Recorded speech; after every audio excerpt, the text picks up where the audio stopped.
De don Alfonso Reyes, escritor mexicano, pensador mexicano, infatigable investigador de las grandes culturas del mundo, se vive aquí en la Capilla Alfonsina. Y aquí mismo se concentra en la vida de don Alfonso Reyes, la de Jorge Luis Borges, las de Menéndez Pidal, las de Carlos Fuentes y Octavio Paz, lo que a México le aportó y al mundo, al universo de las letras, don Alfonso Reyes. Esta fue su residencia, por ello Capilla Alfonsina, y su director, el historiador Javier García Diego, nos da apenas apuntes de la gran vida de don Alfonso Reyes. No se lo pierda aquí en el canal del Congreso. Reyes Razo, servidor. Es un guardián de la memoria, una de las voces más lucidas de la historia mexicana, un puente vivo entre el pasado y el presente. El doctor Javier García Diego ha sido director de instituciones de gran prestigio. También es escritor, académico e historiador por vocación, especialista en la Revolución Mexicana. Sin embargo, su trabajo va mucho más allá de los libros y los archivos. Digno de varios reconocimientos y distinciones, ha acompañado a generaciones de estudiantes, lectores y escuchas, invitándolos a mirar la historia como una herramienta para comprender quiénes somos y hacia dónde vamos. Cuesta mucho trabajo, estimados televidentes de Canal del Congreso, de golpe y porrazo asumir un universo tan rico, tan vasto como este, que tenemos el privilegio señaladísimo de poder respirar, de poder contemplar, de palpar inclusive, donde la cultura, donde el saber, donde el recuerdo, el testimonio, los hechos son. Es la Capilla Alfonsina, es la residencia de don Alfonso Reyes. Hoy, en 2016, destino de esta casa, su amplitud, su función, la conduce, es responsabilidad del doctor Javier García Diego, distinguidísimo historiador, que ama tanto el nombre de Alfonso Reyes, que logró, a través de sus profundas investigaciones, publicar un libro donde lo denomina un hijo menor de la palabra a don Alfonso Reyes. Don Alfonso Reyes, que desapareció de este mundo en el año 1959, pero en derredor suyo participó de un ambiente cultural extraordinario en nuestro país y también en el extranjero. Gracias, doctor García Diego, por darnos la oportunidad en el canal del Congreso de platicar, de que nos hable usted del ambiente cultural de aquella época y del de hoy. Surgen aquí infinidad de nombres, infinidad de famas. Hoy, 2016, ¿cómo andamos en ese ambiente? ¿Cómo andamos en esa atmósfera, en ese apartado de la vida nacional mexicana? Doctor García Diego, gracias. Primero que todo, Miguel, voy a hacerte una observación. Has dicho 2016.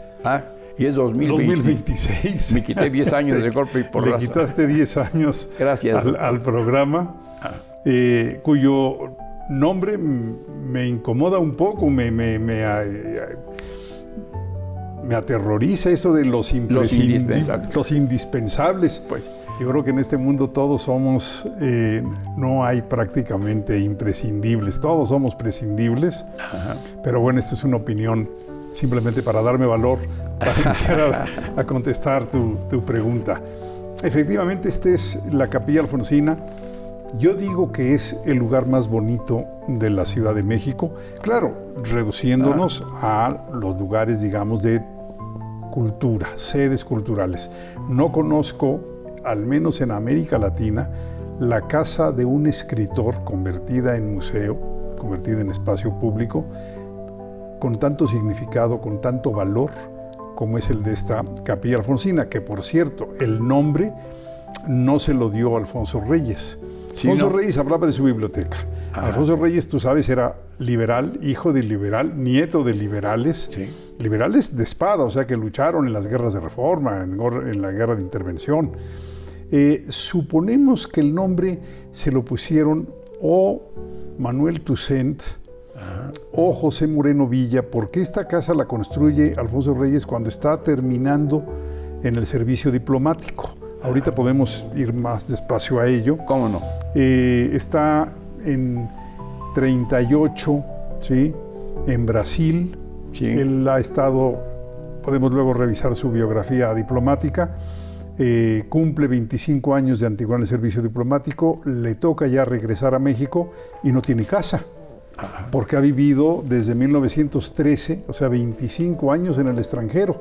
Claro, la vieja casa familiar pues, se la había llevado ahora sí que el vendaval de la Revolución. Sus libros estaban en casa de su suegra. Entonces Alfonso Reyes regresa a México con, digamos, con la jubilación y alguna hipoteca que consiguió, construye esta casa y lo que dice es: quiero una biblioteca con unos cuartos anexos. Y en realidad la casa es esta biblioteca, esta nave central, por eso algunos dicen que está bien puesto el nombre de capilla. Pero la parte domiciliar es muy modesta. Luego podemos pasar a ella, no sé si quieran hacer aquí tu equipo alguna toma, pero es realmente modesta. Claro, para ese momento, Alfonso Reyes vive con Manuela, su esposa. Su único hijo, Alfonso Reyes, ¿sí? Vive, Alfonso Reyes Mota, en la casa de al lado. Alfonso Reyes mandó construir 2 casas, una para él y Manuela y otra para su hijo. Se la mandó construir a un arquitecto de Monterrey, ¿sí?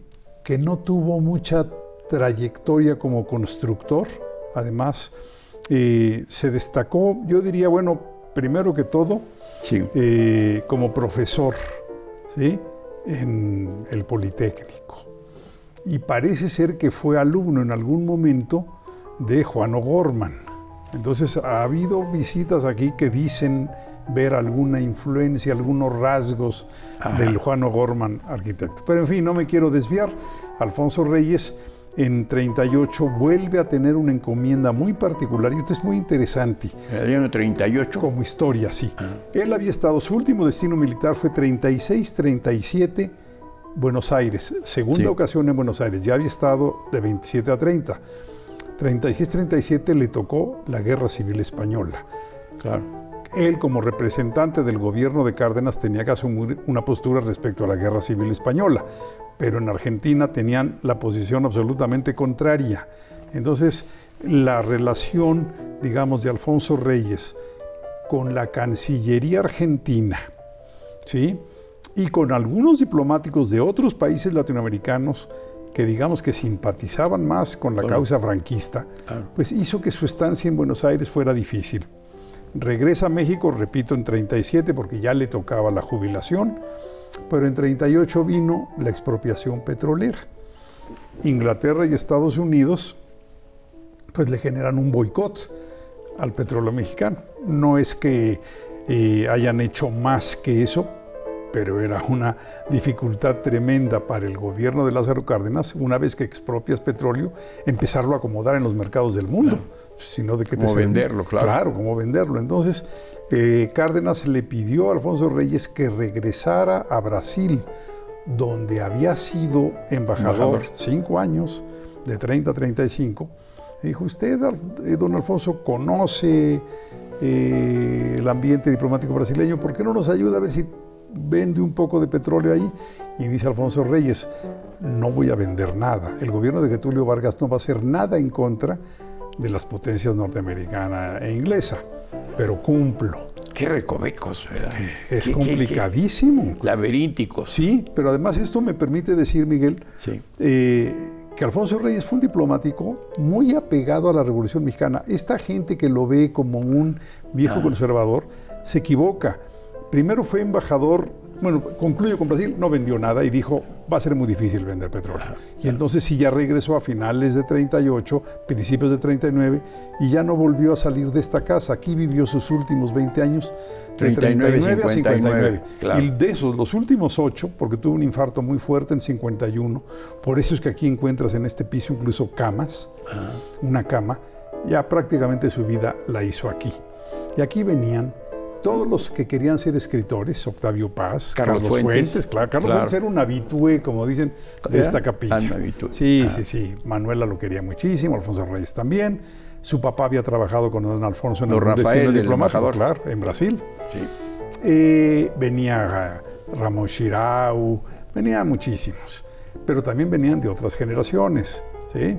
Venía Vasconcelos, Julio Torri, muchos de los habían estado en el Ateneo, ¿no? Claro, compañeros del Ateneo. Y luego muchos del exilio español. Don Alfonso no solamente les creó la Casa de España, el Colegio de México, sino que les dio un trato familiar. Entonces venían a merendar, así esa es la palabra que usaba Alfonso Reyes, José Gaos, ¿sí? José Moreno Villa, Díez Canedo, lo poco que duró en el exilio, murió pronto, murió en 44. En fin, es un lugar lleno, digamos, de memoria, de espíritu, y yo podría decir que el valor real de esta capilla, que es lo que lo hace, pues, única, es que aquí se hizo la literatura mexicana de la segunda mitad del siglo XX. Aquí venían todos por un consejo, por un chisme, por un libro, a buscar, algunos incluso por préstamos. Por ejemplo, le prestaba dinero, entre otros, a Octavio Paz, a Juan José Arreola. En fin, era un gran mecenas en ese sentido, era un patriarca positivo. Pero ya no sé si me desvié. No, pero el retrato que hacía de su vocación revolucionaria y como eso, tal, por favor. Digamos, ya con un puesto considerable en la embajada en Madrid, 2024, principios de 24, le toca la reforma agraria y muchas de las propiedades pues eran de hacendados de origen español o con nacionalidad española. Entonces la relación México-España estuvo, digamos, de verdad prendida tensa. Muy tensa. Y Alfonso Reyes, bueno, trataba de no complicar los problemas, porque para eso son los diplomáticos, pero también defender la postura del gobierno mexicano. Claro. Entonces fue un defensor de la reforma agraria. Luego fue a Francia. Ahí en Francia va a estar 25-26. Es, yo creo que el momento como diplomático menos problemático, ¿sí? Porque no había muchas inversiones francesas, no había hacendados franceses en México, no era un país con muchas inversiones en México, pero luego fue trasladado a Argentina, 27-30. ¿Qué nos dice 27-30, Miguel?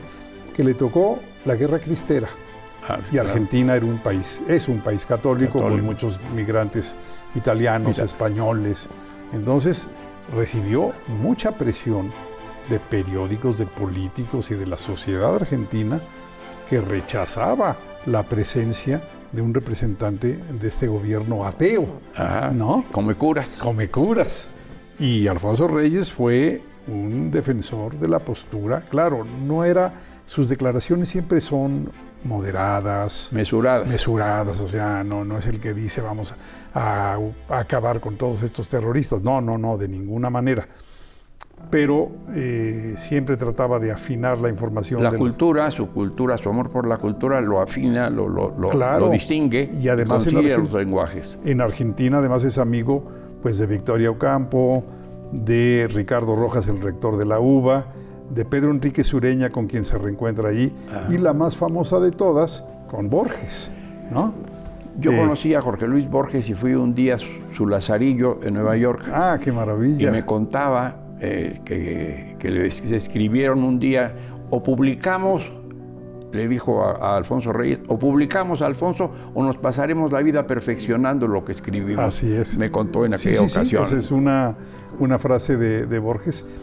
Pues estuvo aquí en esta capilla, vino a recibir el primer premio Alfonso Reyes. Pero entonces decía, en Argentina le tocó la Guerra Cristera, pues es prácticamente 26-29, le tocaron también las muertes de Serrano, Arnulfo R. Gómez, claro, y Álvaro Obregón. 28, y le tocó la elección de 29 de Vasconcelos. Entonces México era un país, vamos a decirlo fácil, con muy mala prensa. Mala prensa, mala imagen. Mala imagen. Sí, entonces no fue una embajada fácil. Luego le tocó Brasil, 30-35.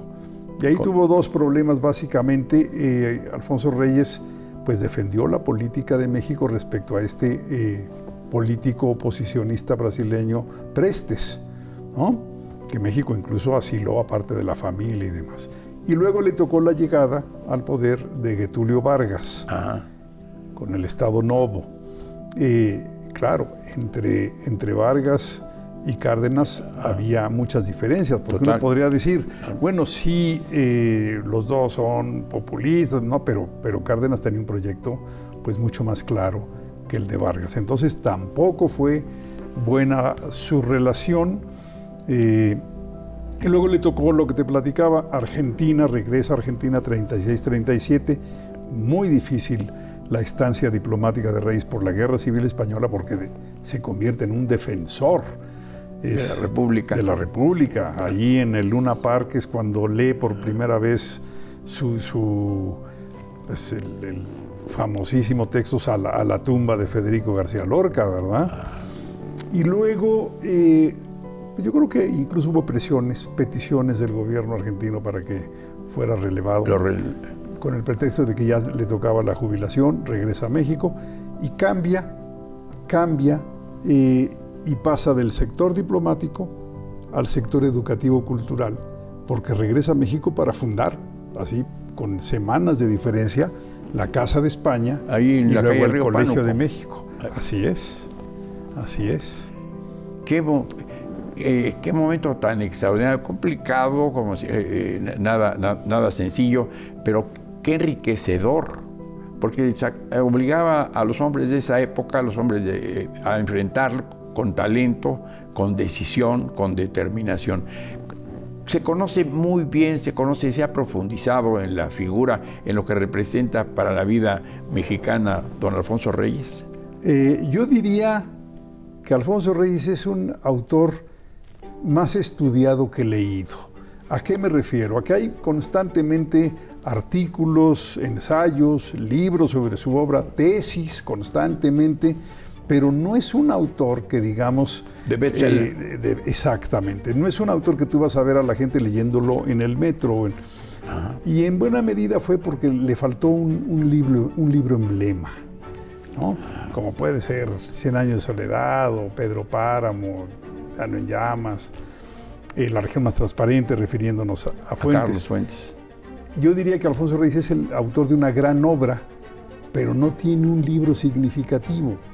Todos son espléndidos, muy bien escritos, sí, muy ilustradores, cuidadosos, gratos. Sí, pero sus diarios que publicó el Fondo de Cultura Económica. Pero son 7 tomos. Sí. ¿Quién lee 7 tomos? Pues tienes que ser, repito, un estudioso. De Alfonso un Reyes. interesado verdaderamente. Sí, yo creo que Alfonso Reyes hay que leerlo en unas pequeñas antologías que incluyan, bueno, yo diría, Visión de Anáhuac. O sea, sí tiene algunos libros que estuvieron cerca de convertirse en emblemáticos. Hoy yo diría también Ifigenia Cruel, diría Oración del 9 de febrero. Esos libros esos textos son los imprescindibles de Alfonso Reyes. Pero sí, cuando uno dice, ¿por qué libro de Alfonso Reyes comenzar? Me inclino. Bueno, ¿cuál? Yo contestaría, ¿qué quieres leer? ¿Poesía?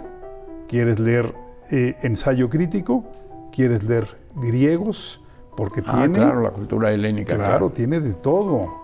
Entonces, bueno, entre los textos de los griegos yo también pondría otro de los imprescindibles de Reyes, sería Junta de Sombras. ¿Cuál? Junta de Sombras, porque es un texto de pequeños bocetos, ensayos, textos, no eruditos en el sentido académico del término, sino un acceso a Grecia agradable, placentero, lúdico. Porque el mismo Alfonso Reyes decía, yo no soy un helenista en el sentido de los académicos alemanes y franceses.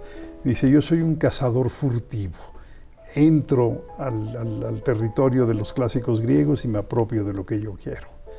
Que es una definición, a mí me parece que muy linda.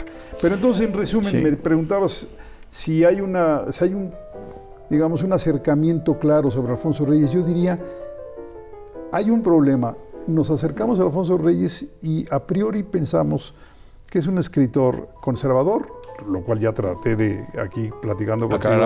Aclararlo, no lo era. De una vida siempre plácida, tranquila, pero muy burguesa. trabajador, escribía a diario. A diario, en las madrugadas todas. Pero su vida privada no fue nada placentera, fue una vida de mucho conflicto. Bueno, primero asesina a su padre. Claro. A ver, y para él la fue un escena parteaguas, ¿no? ¿Qué momento? Luego, vete a vivir al exilio. Mal visto. Sin Aquí mal, recursos. sí. El padre, sí. En Monterrey lo quieren mejor, pero en la capital, o sea, uno identifica, aquí lo identificamos con el cuartelazo del 9 de febrero y allá pues con el desarrollo del Estado.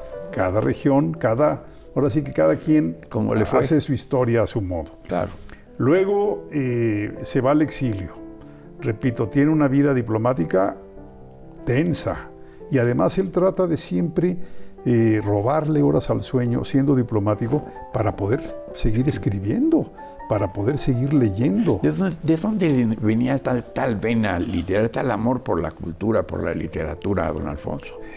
Bueno, digo, dado que usted lo ha investigado de pe a pa. Sí.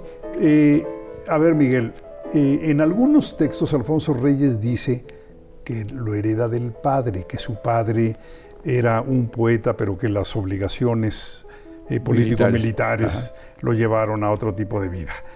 Pero si uno lee los papeles privados de Alfonso Reyes, o sea, su diario, y sobre todo las cartas a algunos amigos de extrema confianza, por ejemplo, Pedro Enríquez Ureña, Julio Torri, le dice, no, mi padre es muy autoritario, a mi padre no le gusta mi poesía, prefiere la de Juan de Dios Pesa. Juguetes y muñecas. Entonces, tenía otra, en privado tenía otra idea. Esa vocación es desde muy niño. Aquí, en esta capilla, se guardan manuscritos de Alfonso Reyes, que empezó a escribir a los 13 años más o menos, en cuadernos escolares, así, Colegio Civil de Monterrey, geografía, pues lo tacha y escribe algunos poemas, algunos cuentos, lo que sea. Entonces es una vocación, si no congénita, sí muy temprana. Pero está en Monterrey. Un gran cambio es venir a la Ciudad de México y para él es deslumbrante. En algún momento dice él, le escribe a Pedro Enríquez Ureña, hablando de Monterrey todavía antes de venir a la Ciudad de México de manera definitiva, le dice, Pedro, aquí las librerías son miserables. En cambio, llega a Ciudad de México y se encuentra, antes que el Ateneo, el grupo de Sabia Moderna, con el que se mete un poco, ¿no? Pues está Cravioto, está Castillo Ledón, en fin. Luego, en 1909, el Ateneo de la Juventud. Claro. Imagínate, Miguel, quiero que se imaginen la gente que te sigue por televisión en el canal del Congreso. Imagínate un grupo en donde están José Vasconcelos, Julio Torri, Pedro Enríquez Ureña, Alfonso Reyes y demás, protegidos con el beneplácito de Justo Sierra. Claro. O sea, ¿qué generación tuvimos? ¿No? Y últimos años del Porfiriato. 1909 se forma el Ateneo, durará pues hasta que vino la Revolución y todos se fueron. Dispersando. Unos se fueron con Huerta, varios, otros se fueron con la Revolución y muchos, Alfonso Reyes al exilio y otros se fueron al exilio interior. Por ejemplo, Antonio Caso, otro que no mencioné, Antonio Caso, miembro del Ateneo. O sea, de verdad, si empezamos a hacer Lombardo nombres... estuvo en el Ateneo. No, Lombardo es de la generación siguiente, pero es muy importante. Ahorita podemos platicar de eso. Entonces, Alfonso Reyes se forma, digamos, llega aquí a la capital en la Escuela Nacional Preparatoria. A ver, Miguel, tener un profesor de literatura que se llama Luis G. Urbina, pues no debe haber sido, digamos, una mala clase, ¿verdad? Tiene además las lecturas complementarias extracurriculares que hacen los amigos del Ateneo de la Juventud. ¿Cómo se juntaban a leer en voz alta, de manera colectiva, los diálogos de Platón? Cada uno de estos jóvenes asumía un personaje, ¿no? Luego le toca colaborar en la recién fundada Universidad Nacional. Alfonso Reyes va a pasar a ser profesor de la Escuela de Altos Estudios, va a dar la clase de literatura española. Entonces, llega... Ahí viene ya Torres Bodet también. Al Torres Bodet viene en la generación siguiente. Sí. va a haber 3 generaciones importantes durante esos años. Y fíjate nada más lo que es llegar de haber estudiado en la Escuela Nacional Preparatoria, ¿sí?, que era una espléndida institución, con las lecturas complementarias que hacían extracurricularmente los amigos del Ateneo. Llega a España, está exiliado, no tiene trabajo, no tiene ingresos, la familia... Sí, la familia conoce no le, estrechez. Absolutamente, pasó sí. hambres y fríos. Sí. Por eso cuando dicen, es que tuvo una vida muy burguesa siempre, no, de ninguna manera. No. Él dice, yo sobreviví en Madrid a puñetazos. Bueno, entonces pues, se empieza a acercar a las editoriales, a ver qué le dan de trabajo, empieza a escribir artículos. Ahí está Silvio Zavala en aquel momento también, o Altamira, uno de los Altamira Altamira es el que lo va a ayudar, pero realmente llega a España sin conocer, porque él era más bien de orientación francesa. Ajá. Si me permites, lo reduzco rápido. Él sale de México después de la muerte de su padre, le rechaza un ofrecimiento de empleo a Victoriano Huerta, claro, y le dice, no, yo voy a Francia. Pero estalla, eso es 1913, mediados de 13. Al año siguiente estalla la Primera Guerra Mundial, él está en París, pero el mismo mes, agosto de 14, está estallando la Primera Guerra Mundial y está entrando Carranza a la capital, y lo primero que hace es correr a todo el personal del gobierno de Victoriano Huerta. Quiérase que no, Alfonso Reyes estaba como segundo secretario de la legación en París. Entonces deja de recibir el ingreso, la familia ya no lo puede apoyar porque están incautados las propiedades, claro, de los Reyes. Se va a España y dice, tengo dinero para 3 meses. Y empieza a tocar puertas. Altamira había venido a México, lo conocía, pues le da contactos. Azorín también. Y luego se presenta, está en una antesala de una editorial, y se encuentra a Juan Ramón Jiménez. Y empiezan a platicar y le dice Juan Ramón, ¿de dónde viene usted que sabe tanto? ¡Qué elogio! Que un premio Nobel, bueno, años después, premio Nobel de Literatura, te diga eso. Entonces se empezó a dar a conocer, Ortega y Gasset lo contrata para su periódico, empiezan las editoriales, Calleja, La Nueva Lectura, a darle prólogos, cuestiones editoriales, y empieza a abrirse camino. Como tiene que hacer esos prólogos para la editorial Calleja, esas ediciones, va a la Biblioteca Nacional, y en la Biblioteca Nacional se encuentra a un grupo de jóvenes, más o menos de su edad, que están trabajando ahí en el equipo de Ramón Menéndez Pidal. Y lo convencen a Menéndez Pidal de que lo contrate. Dice, claro, este sabe más que nosotros de literatura española.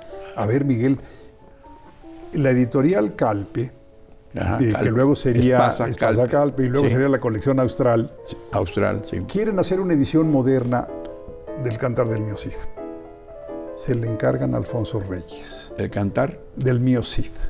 Imagínate que en España contraten a un mexicano para hacer el Mío Cid, que fue el Mío Cid que leímos todos, ¿sí?, en la colección Austral durante muchos años, hasta que, bueno, ahora ya hay nuevas ediciones y demás, pero eran excelentes ediciones. Excelentes. Claro, Juan Ruiz de Alarcón y La Verdad Sospechosa. Además, el nombre de la colección Austral, porque es cuando se van por la Guerra Civil a Buenos Aires.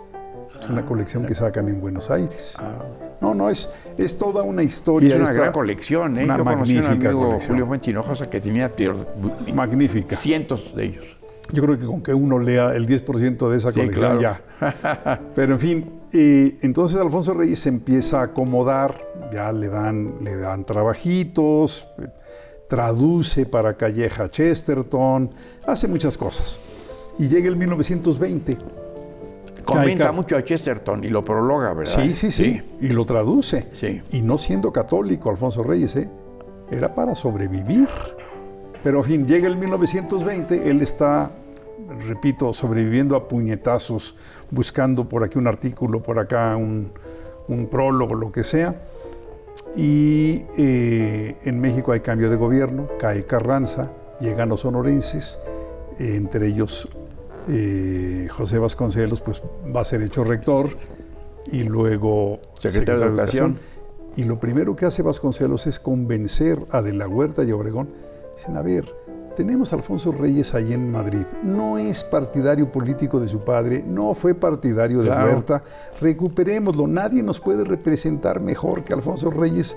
Entonces ahí cambia a la vida diplomática, a mediados de 20, con la llegada de los sonorenses. Pero repito, si uno hace el rastreo de cómo fue consolidándose en España los años de exiliado, los años, digamos, de escritor, como él decía, era un galeote de las letras. En el periódico de Ortega y Gasset comenzó haciendo una columna de cine con el seudónimo de Fósforo. ¿Fósforo? Por cierto, a veces le escribía a él y a veces le escribía a Martín Luis. Martín Luis Guzmán, también que Martín también Luis estaba Guzmán. exiliado.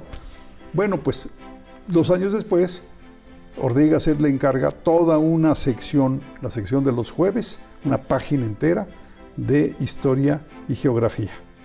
¿Sí? O sea, cómo va ascendiendo, porque tenía un talento enorme. Y luego ya entra al servicio diplomático, o Vasconcelos convenció a De la Huerta y Obregón. También incidió ahí Miguel Alessio Robles, que era secretario particular de uno de ellos, y entró al servicio diplomático. Esa historia la acabamos de platicar. Y luego regresa a México en 1939 ya de manera definitiva, y la Casa de España, el Colegio de México, el Colegio Nacional en 43, y una vida pues de una fidelidad a la literatura impresionante y a la cultura. Y a las buenas causas, Miguel. A las buenas causas. Bueno, trajo aquí a los exiliados españoles. Claro. En esta capilla también estuvieron muchos de los exiliados franceses durante la Segunda Guerra Mundial. Los degolistas por aquí pasaban, por aquí venían a platicar con Alfonso Reyes. Pues, ¿y por qué no? Hoy hay un clima parecido, semejante, en simiente, en hibernación siquiera de la vida intelectual, cultural mexicana, maestro? Es muy difícil comparar etapas, épocas y personajes, contextos, personajes. Claro. Hoy hay muchas, incluso, condiciones superiores a las que tuvo Reyes. Claro. Por ejemplo, el mundo editorial, el acceso a la información. Pensemos que en época de Alfonso Reyes había muy pocas editoriales. Por eso muchos de sus libros estaban publicados o por la Casa de España, Colegio de México, Fondo de Cultura Económica, que fue muy cercano a él, pero Fondo de Cultura nace en 34, pero como editorial ya de literatura y eso, los 60, pues, varios años después, al principio era pura economía. Sí. Entonces, tenían esos problemas, pero yo creo que en términos de comparación personal, las 3 generaciones más importantes en términos culturales, los 3 grupos más importantes del siglo XX son el Ateneo, luego la generación de 1915 o 7 sabios, donde estaba Lombardo, Alfonso Caso, imagínate. Los Caso, ¿no? Antonio del Ateneo y Alfonso de la del 1915. Y a principios de los 20 se empieza a formar la que va a ser los contemporáneos. Ahí está Torres Bodet, Pellicer, Villaurrutia, Novo, o sea, esos grupos.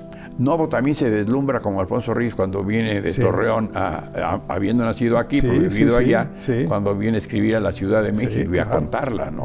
También se deslumbra. Otro que era de por ahí era Julio Torri, también era coahuilense. Sí, para ellos la Ciudad de México pues era el centro cultural más importante del país. Martín Luis, al que ya se ha mencionado aquí, pero sí es una galería riquísima. Yo creo que no hemos tenido otros grupos como esos.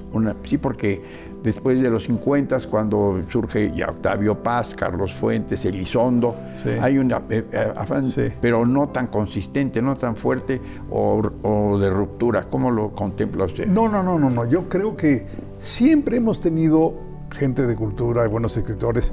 Tendríamos que ir haciendo, después de la generación, digamos, de contemporáneos, pues un alumno directo de contemporáneos, pero también influido por los españoles, es Octavio Paz y su generación. O sea, de esos años, pues está Revueltas, está Rafael Solana, y luego está el grupo de José Luis Martínez, Alichu Macero, otro grupo. O sea, siempre ha habido buenos escritores en México. No solamente por generación, por regiones. Por ejemplo, pensemos en Jalisco. Pues con Agustín Yáñez y Alfredo del Agua. Rulfo, en fin, Arreola. Leñero. Leñeros. Leñero, claro. Jalisciense. Hugo Gutiérrez Vega, de una u otra manera, José Luis Antonio Martínez, Latorre, ¿no? José Luis Martínez. No, en ese sentido, Y también una biblioteca extraordinaria, la de José Luis Martínez. Extraordinaria. Una gran biblioteca ahí en la calle Rousseau. Yo tuve la oportunidad. extraordinaria. ¿Qué se hizo todo? La compró el gobierno y la tiene en la zona de las bibliotecas, en la Biblioteca México, allá por Ciudadela. Ajá. Se rescataron la biblioteca de José Luis Martínez, la de Castro Leal, que era otro de los siete sabios. Sí, de los siete sabios. Por favor. ¿Cómo qué prorrogó, grupo? verdad? Qué barbaridad. Pues es el que hizo el canon de la literatura mexicana. En esa colección de escritores mexicanos De Porrúa. de Porrúa, benemérita colección. Ahí ¿Y se sepan fijó cuántos? el canon Sí. de la literatura mexicana. En fin, tenemos una cultura sólida. Luego, Alfonso Reyes nos deja todavía 2 o 3 enseñanzas que yo creo que siempre son válidas. ¿Cuáles son? Una es, no te limites a la literatura de tu país. O sea, el estrecharte en un nacionalismo estrecho simplemente te cercena posibilidades, te empobrece. Y dice Alfonso Reyes, podemos ser generosamente universales para ser provechosamente mexicanos. O sea, qué importante es para México. El que nos trajo a los clásicos grecolatinos pues fue Alfonso Reyes. Es importantísimo que los mexicanos sí tengamos nuestra cultura propia, Miguel. Claro. Pero que nos asomemos Al mundo, al universo, claro. Y eso también lo hizo Octavio Paz, siempre nos propuso ver otras literaturas, la literatura oriental y demás, Claro. la literatura angloamericana, los poetas angloamericanos, en fin, no nos conviene limitarnos a nuestro espacio pretextando ese nacionalismo progresista. Y otro legado que nos deja Alfonso Reyes es la conversación. La literatura es conversación. No te impongas, no pelees, no insultes, no discrimines. Vivamos todos en una conversación respetuosa, porque cada uno tiene algo que aportar. ¿Sí? Como decía Alfonso Reyes, los vasos comunicantes. Los vasos comunicantes son los que nos van a llevar realmente a un conocimiento pleno. Y yo siento que ahorita en México ya llevamos unos años de rispideces, de descalificaciones, De distancia, Sí. que creo que no es bueno. Creo que no es bueno. ¿Y en qué momento de la vida del maestro García Diego lo deslumbró, lo atrajo y dijo, yo quiero estudiar y quiero expurgar y quiero conocer todo lo que se pueda de Alfonso Reyes y ponerlo ante los ojos del mundo? Volvemos todos Bueno, aquí. Alfonso Reyes es mi segundo tema, es mi tema de diletante. Yo realmente me formé profesionalmente y como dice por ahí, quemándome las pestañas, como todos los que se forman profesionalmente, en historia y en historia de la Revolución Mexicana. Es a lo que me dedico profesionalmente. Mi clase en el Colegio de México es sobre Revolución Mexicana, sobre historia moderna de México. Ajá. Pero tuve un maestro, el que fue mi director de tesis de licenciatura, que me dio un consejo, se expresó conmigo de una manera tan respetuosa que la verdad todavía se lo agradezco. A lo que me refería ahora, Miguel, el respeto, Claro. los buenos modales. Nada de desdén y medio de descalificar. Este maestro se llamaba Gastón García Cantú. Nada menos. Yo estaba haciendo la tesis de licenciatura con él sobre la revuelta de Agua Prieta. Entonces me dijo, Javier, ya es momento de que me presente manuscritos, ¿no? Ya, a ver, quiero ver los primeros capítulos. Los leyó y se ve que mi prosa no le gustó, que no le gustaba cómo escribía. Y me dijo, relee a Alfonso Reyes. Ese relee es de una educación, obviamente no lo había leído, pero no me quería ofender. Porque tú a un alumno no lo puedes ofender, le puedes poner 0, pero no le puedes decir tonto. Ignorante. Ignorante. Entonces me dijo, relee a Alfonso Reyes. Estamos hablando de 1974. 7-4. Sí. No hace mucho. Digo, no. Ahí fue ese fue el año de mi tesis. Sí. Y desde entonces me deslumbré con Alfonso Reyes. Lo empecé a leer, pero luego vino mis estudios de Revolución Mexicana y entonces tuve que entrar en contacto con su padre, con Bernardo Reyes. Con Bernardo Reyes. Y tuve que entrar en contacto con su hermano Rodolfo, opositor a Madero, ministro Y quiere de contener al Huerta. padre, ¿verdad? Quiere decirle, deténgase Sí. en ese momento de la cometida Yo creo hacia que era, Palacio. yo creo que era lo que le tocaba. Y entonces empecé a leer, a ver a la familia Reyes ya desde otra perspectiva, ya más profesional. Y también me he dedicado mucho, Miguel, a historia cultural del siglo XX. Tengo por ahí un libro sobre los orígenes del Fondo de Cultura Económica, publicaciones sobre los orígenes de la universidad, un libro que se llama Rudos contra Científicos, y eso me llevaba pues a ver al Ateneo y ver a Vasconcelos y ver a Justo Sierra y ver a Alfonso Reyes. Entonces se ha convertido de una lectura placentera en una lectura profesional. Pero repito, es mi segundo tema. Mi primer tema es la Revolución Mexicana. El primer tema, pero la Revolución Mexicana, se han hecho pues muchos tomos sobre temas, ¿no? Héctor Aguilar también tiene La Revolución Nómada o algo así. La por el Frontera estilo. Nómada. La Frontera Nómada. Librazo. Tenemos pues desde Tejas Abre y no sé cuántos historiadores, ¿no? Sí, Se han sí, ocupado. sí, sí, sí. Silva Herzog, ¿no? El padre. Para mí es Don Jesús. la breve historia de la Revolución Mexicana. Sí. Es un libro que me da envidia. Lo publica en 1960, 2 tomitos del fondo, Sí. para conmemorar el cincuentenario, y sigue siendo el libro Y lo siguen canónico. se sigue editando. Claro, y se sigue leyendo en preparatoria y en... Hombre, con un libro de esos pasas a la posteridad. Bueno, el esposo de la maestra Patricia Galeana, ¿no? Diego su suegro, Valadez. el suegro. Ah, el suegro. Sí. Sí, José C. Valadez tiene... José Cebala, sí, de José la Revolución. Cayetano. Tiene una historia de la Revolución originalmente en 10 tomos. Ajá. Era de los historiadores, yo diría, pues más acuciosos, de una visión muy amplia, porque conocía todo siglo XIX, buena parte del siglo XX. Fue un historiador, digamos, de gran calado y de visión amplia. Pues igual te escribe sobre Santana, que sobre Maximiliano, que La sobre otra obra de Ocampo. Santana también, la de este tabasqueño, Y González Pedrero. Don Enrique. Don sí, Enrique González Pedrero. Sí, sí, sí. El país de un solo hombre, el Así México de es. Santana, ¿no? Así También. es. Entonces queda mucho por investigar y queda mucho por indagar de ese Siempre, siempre, porque cada generación debe ver la historia de distinta manera. No solamente porque surjan nuevas fuentes o documentos que antes no habían sido consultadas. La perspectiva cambia, ¿sí? Entonces, ¿Y muda la historia? la historia muda la interpretación. El proceso histórico es inmutable, pero la interpretación de ese proceso está en constante movimiento. Y no se puede decir que es generacional. Por ejemplo, hoy en día, hoy, ¿sí? 2026, la visión sobre Villa no es una visión generacional, es una visión social en cierto sentido. Los mexicanos de cierta clase social de Chihuahua y Durango van a tener una visión de Villa distinta a los, vamos a decir, veracruzanos de otra clase social. Ajá. Entonces es muy complicado.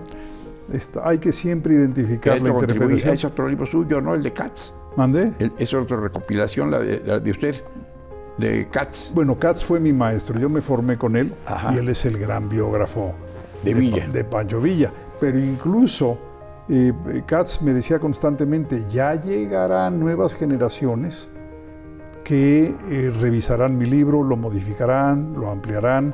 Claro que siempre hay cosas que corregir. En el caso de Villa, ahorita tenemos un desarrollo historiográfico y unas polémicas historiográficas que tienen que ver con si era o no bandido. Sí, por ejemplo, forajido, Sí, ahora se ha hecho. robavacas. Este es un tema ahora muy candente entre los historiadores de la Revolución Mexicana.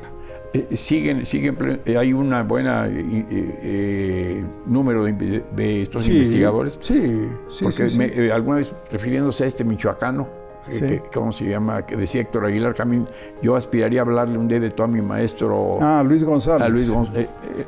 ¿Era tuerto?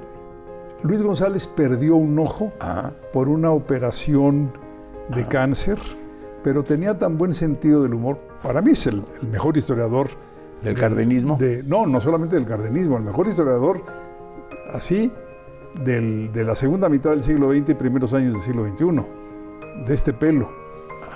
Voy a hacer una paráfrasis Por favor. de Octavio Paz refiriéndose a Alfonso Reyes. Dice, Alfonso Reyes no es autor de un libro, es autor de toda una literatura. Y yo diría, Luis González, además de ser el autor de un gran libro, Pueblo en Vilo, es el autor de toda una historiografía.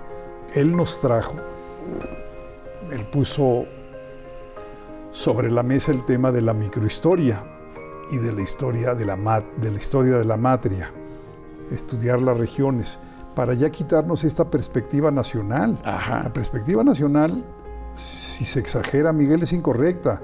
La independencia fue distinta en el Bajío, en el norte o en el sureste, y la revolución lo mismo. Y sus efectos y sus Claro, ecos. entonces hay que verla con una perspectiva regional, historia matria, y hay que hacer historia de tu pueblo, de todos los pueblos de México. Esa es la propuesta de Luis González. Hoy día interesa mucho la historia a los muchachos, a la nueva generación. Dice ahora que hay hasta inteligencia artificial, que yo no entiendo nada todavía de ello. Yo tampoco lo entiendo, pero los jóvenes siempre viven su momento.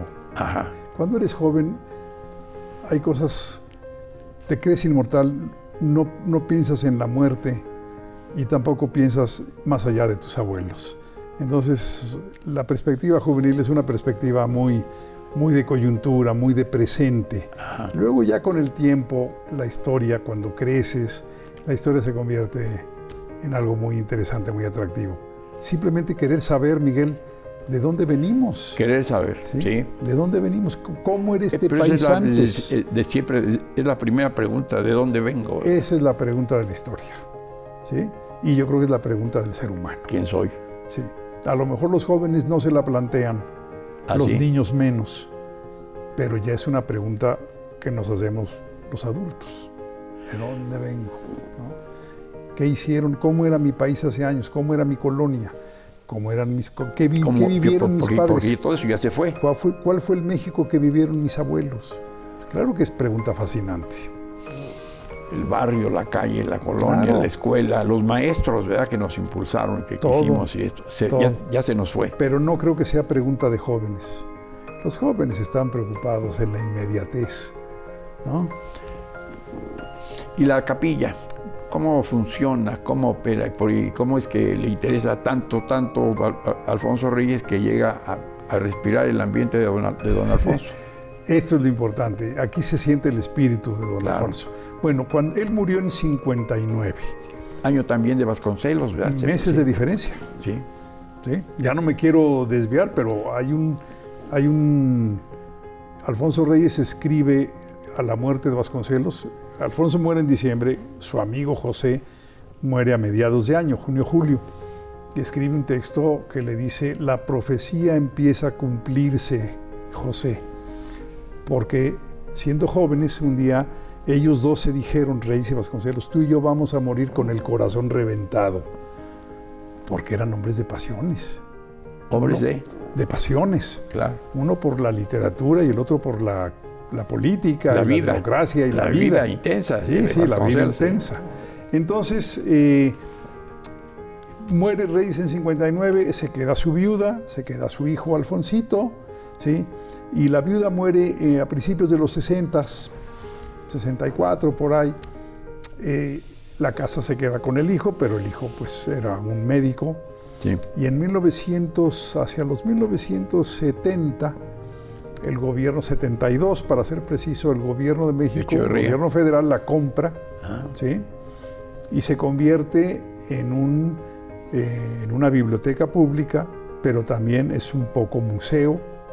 Y para mí, historiador, lo más valioso es el archivo. Aquí están 40 y tantas mil cartas de Alfonso Reyes, y se escribió con quien tú te imagines, Miguel, con Ortega y Gasset, con Vasconcelos, con Victoria Ocampo, con Gabriela Mistral, con quien quieras. Cartas en serio. Entonces aquí hay 40 y tantas mil cartas, 120,000 fojas de todos sus mecanuscritos y algunos manuscritos. Aquí hay un valor documental incalculable, pero también está el espíritu. Entonces, ¿qué es la Capilla Alfonsina desde que el gobierno mexicano la compra? Es un lugar donde se dan talleres de literatura. Aquí tenemos talleres. ¿Cómo se accede a esos talleres? Son de libre acceso. Hay 2 coordinadores y estamos por reabrir un tercero que lo tuvimos, pero el coordinador se fue a Inglaterra a trabajar al servicio exterior, ya regresó y lo quiere reabrir. Tenemos 2 coordinadoras, ¿sí? Una es Beatriz Saavedra, poeta. Ella tiene su taller el martes, es cosa de hablar con ella. Y aquí vienen, se leen, se escriben, se leen, se critican. Porque aquí el Centro Mexicano de Escritores que tenía Juan Rulfo y Fernando del Paso, que ¿se acabó? Se acabó, pero dejó una semilla brutal. Ahí se hicieron estos escritores. Sí. Y el miércoles hay otro taller que coordina Alejandro Mejía, y también es leer en conjunto. Si uno quiere venir a aprender a escribir y a que le corrijan textos, puede venir aquí. Se puede, hay que ponerse de acuerdo con Beatriz o con Alejandro. Y es libre, obviamente gratis. Y bueno, no caben. En esta sala tenemos que meter mesas y agregados de mesas. En esos días de trabajo. Sí. Y luego, bueno, hay mucha consulta. Antes era una consulta física, venían los investigadores de México y del mundo entero. Y ahora pues está todo digitalizado, tenemos el archivo de Reyes digitalizado. Entonces constantemente nos piden, quiero ver la correspondencia de tal, o quiero ver el mecanuscrito de tal libro de Alfonso Reyes. En 10 minutos se los enviamos. Gratuitamente. Gratuitamente al lugar más recóndito de la tierra. Eso es una biblioteca de acceso público, digitalizada. Viva. Viva, absolutamente viva. Y museo también, porque aquí hay, bueno, pues tenemos alguna pinturía de Clemente Orozco, de Diego Rivera, de Julio Ruelas, de Roberto Montenegro, hombre, de todos. Por ejemplo, aquí atrás están de Rodríguez Lozano 2 retratos de Alfonso Reyes. En fin, tenemos... Era encantador el trato de don Alfonso, por lo que usted lee, sabe, y se percibe. Y de hecho, siempre se ha dicho, Alfonso Reyes era un gran conversador, pero no se han publicado en forma de libro las entrevistas que se le hicieron. Y hoy estamos aquí en la capilla tratando de juntar todas las entrevistas que se le hicieron desde muy joven. La primera que hemos visto es una entrevista que se le hace en Nueva York rumbo a Europa, muchas en España, muchas en Francia, en Argentina, en Brasil, y luego a su regreso a México, para hacer un libro donde esté el Alfonso Reyes conversador. Platicador.